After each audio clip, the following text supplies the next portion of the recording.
पश्चिम Asia में Iran और Israel के बीच तनाव खतरनाक रूप से बढ़ रहा है। एक ऐसा टकराव जिसकी चिंगारियां आपको टीवी स्क्रीन पर दिख रही होगी।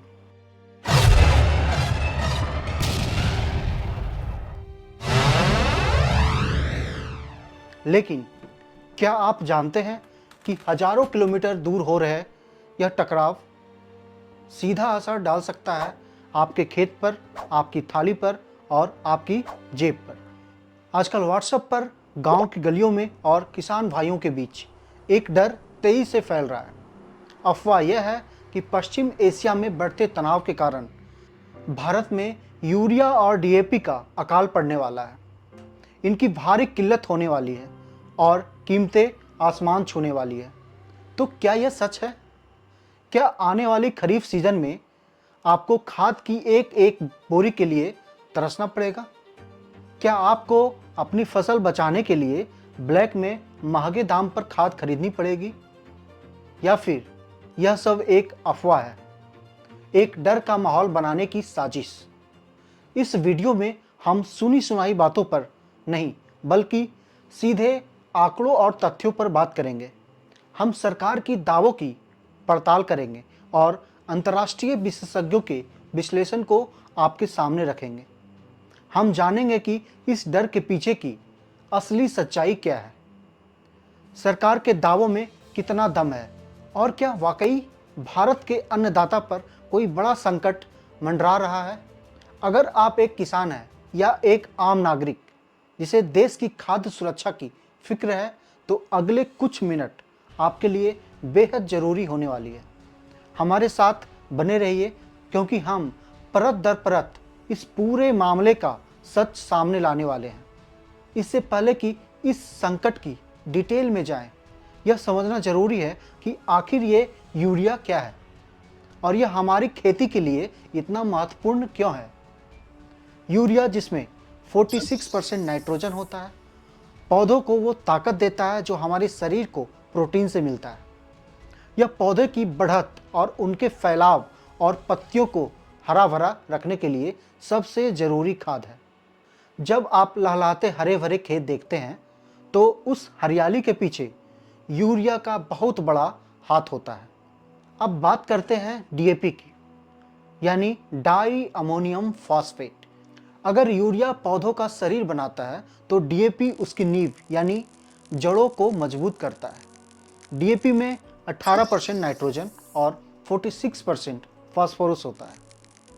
यह फास्फोरस पौधे की जड़ों को फैलाता है ताकि वे मिट्टी से पानी और जरूरी पोषक तत्व खींच सके।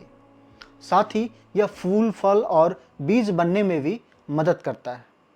अब जरा सोचिए, अगर यूरिया और डीएपी की कमी हो जाए तो क्या होगा। कृषि विशेषज्ञ साफ कहते हैं कि इनकी कमी से पैदावार में 20 से 30% तक की गिरावट हो सकती है। मतलब जिस खेत में पहले 10 बोरी अनाज होता था, वहाँ अब शायद 7 से 8 बोरी ही होगा। इसका सीधा असर पड़ेगा किसानों की आमदनी पर और हम सब की थाली पर।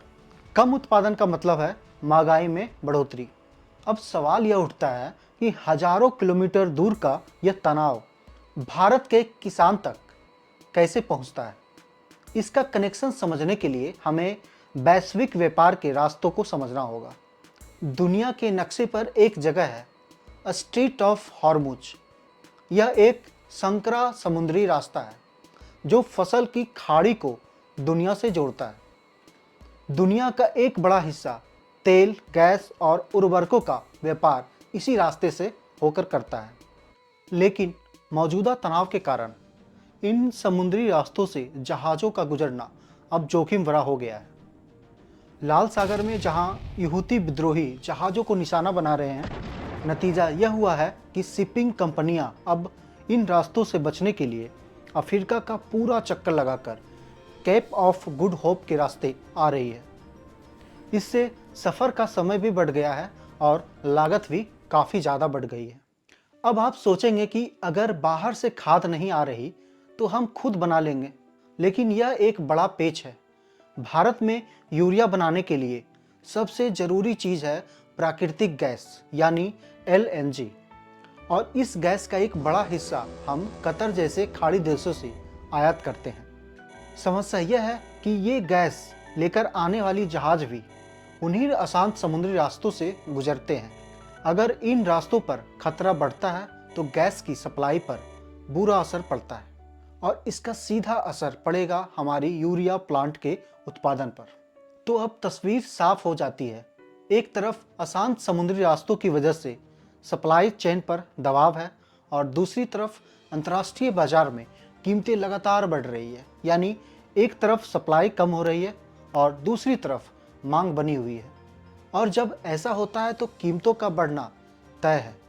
यही वो दोहरा संकट है जिसने भारत में यूरिया और डीएपी की कमी की अफवाहों को हवा दी है। लेकिन इन सब डरावनी खबरों के बीच अब सिक्के का दूसरा पहलू देखते हैं। जानते हैं कि इस संकट से निपटने के लिए भारत सरकार क्या कर रही है और उसके दावे कितने मजबूत हैं। तो क्या हमें सच में घबराना चाहिए? सरकार का जवाब है बिल्कुल नहीं। और इसके पीछे सरकार कुछ ठोस आंकड़े भी पेश कर रही है। तो आंकड़ों पे गौर कीजिए। 19 मार्च 2026 तक के सरकारी डेटा के मुताबिक भारत के पास 61 लाख मैट्रिक टन से ज़्यादा यूरिया का स्टॉक मौजूद है, जो कि पिछले साल के 55 लाख मैट्रिक टन से कहीं ज़्यादा है। लेकिन असली कहानी डीएपी के स्टॉक में है। इस साल डीएपी का स्टॉक 24 लाख मैट्रिक टन से ज़्यादा है, जो पिछले साल के 12 से 13 लाख मैट्रिक टन के मुकाबले लगभग दुगना है। अब आपके मन में सवाल होगा कि स्टॉक तो ठीक है, लेकिन बढ़ती हुई कीमतों का क्या? इसका जवाब है उर्वरक सब्सिडी। यह एक ऐसा ढाल है जो भारतीय किसानों को अंतर्राष्ट्रीय कीमतों के उतार चढ़ाव से बचाती है। सरकार चाहे कितनी भी महंगी खाद क्यों न खरीदे, वो किसान को एक तय और सस्ती दर पर ही देता है। बाकी का सारा बोझ सरकार खुद उठाती है। सरकार सिर्फ स्टॉक के भरोसे नहीं बैठी है। उर्वरक प्लांट्स को गैस की सप्लाई में प्राथमिकता दी जा रही है। गैस की सप्लाई करीब 23% तक बढ़ाई गई है, जिससे यूरिया प्लांट अब 62 के बजाय 76 से 80% क्षमता पर काम कर रहे हैं। इसका सीधा फायदा यह हुआ कि हर दिन 12 से 13 हजार टन अतिरिक्त यूरिया का उत्पादन हो रहा है। तो आखिर फैसला क्या है? क्या संकट टल गया है या खतरा अभी भी बना हुआ है?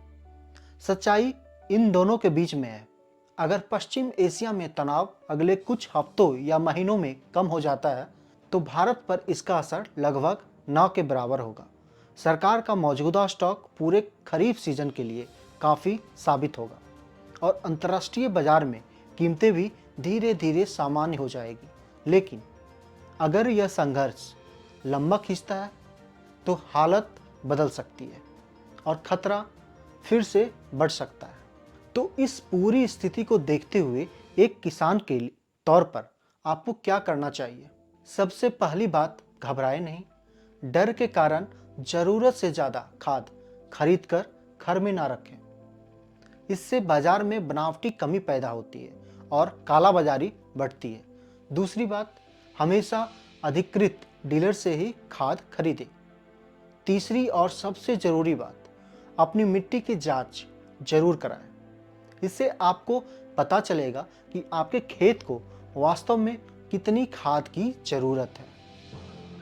चौथी बात, विकल्पों पर ध्यान दें, जैसे नीम कोटेड यूरिया, जैविक खाद, कंपोस्ट, हरी खाद का इस्तेमाल बढ़ाएं। और सबसे आखिरी, सही जानकारी पर भरोसा करें, ना कि व्हाट्सएप की अफवाहों पर। तो इस पूरी पड़ताल का अंतिम निष्कर्ष क्या है? फिलहाल घबराने की बिल्कुल भी ज़रूरत नहीं है। सरकार की तैयारी और रिकॉर्ड स्टॉक के कारण आने वाला खरीफ 2026 सीजन पूरी तरह सुरक्षित है। हमारे पास पर्याप्त खाद है और किसानों को समय पर और सही कीमत पर मिलेगी। लेकिन हमें इस पूरी स्थिति पर नज़र रखनी होगी। अगर पश्चिम एशिया में यह संकट लंबा खिंचता है तो भविष्य में खास तौर पर रबी सीजन के लिए चुनौतियां गंभीर हो सकती है। आज की राहत कल की चिंता में बदल सकती है। अब आप बताइए, आपको क्या लगता है? क्या सरकार की तैयारी काफ़ी है या हमें आने वाले समय के लिए और ज़्यादा तैयार रहना चाहिए? आपके गांव या इलाके में खाद की स्थिति कैसी है? अपनी राय नीचे कमेंट में ज़रूर साझा करें। और अगर आपको यह वीडियो जानकारीपूर्ण लगा हो तो हमारे चैनल को सब्सक्राइब करें और इस वीडियो को ज़्यादा से ज़्यादा किसान भाइयों तक शेयर करें। धन्यवाद।